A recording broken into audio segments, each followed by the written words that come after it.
Isheen shamaraa yoo bifa dhabde amala qabaadhu. Inni dhiiraa immoo yoo qabeenya dhabde qarshii dhabde arraba qabaadhu. Garuu at least waan ittiin nama barbaaddu ofitti hawwattu waan tokko qabaadhu.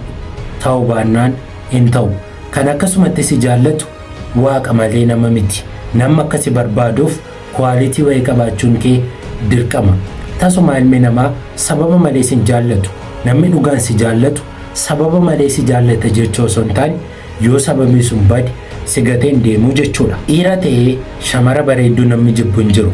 Kan dhugumaan jaallate maaltu adda godha? Yoo isheen guyyaa tokko bifa ishee sana dhabde sana sababa godhatee dhiisee hin deemu. Akkasuma dubartiinis dhiira qabeenyaan of danda'u hin jibbitu.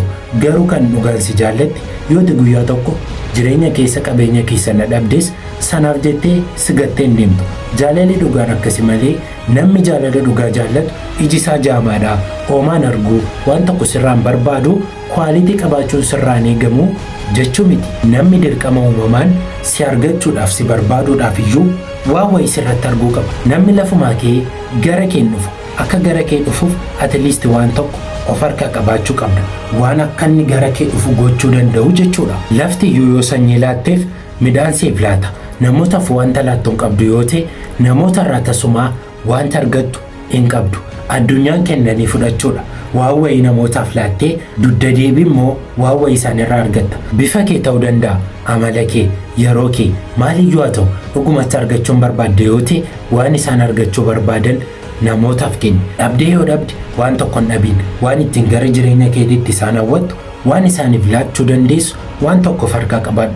Ta'u yoo baate namooti sababa malee gara jireenya keetiin dhufan callisaniinuma qabata tokko malee lafaa kaanii sin barbaadan. Akka isaan si barbaadaniif waan wayii of harkaa qabaachuu danda'u qabda.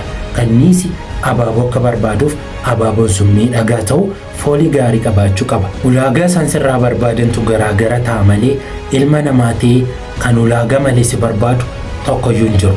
Kun dhugaadha. Kanaaf amma dandeessetti at least waan tokko galmaa geessee ulaagaa tokko goottee namoota barbaaddu gara jireenya keetiitti waamuu danda'u qabda.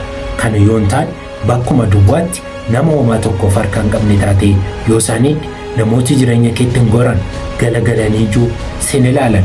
Kanaaf dhuguma argachuun barbaadde yoo ta'e waan isaan argachuu barbaadan isaaniif kenni.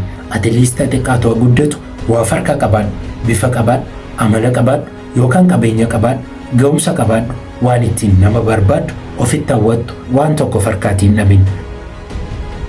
Namoota subscribe gootanii maatii YouTube keenyaatti hin dabalamin jirtan ammuma yaalaa yaada subscribe gochuun maatii YouTube keenyaatti dabalamaa. Irraas baradhaa. Bakka jirtan maratti fayyaa guutuunaaf qabaadhaa.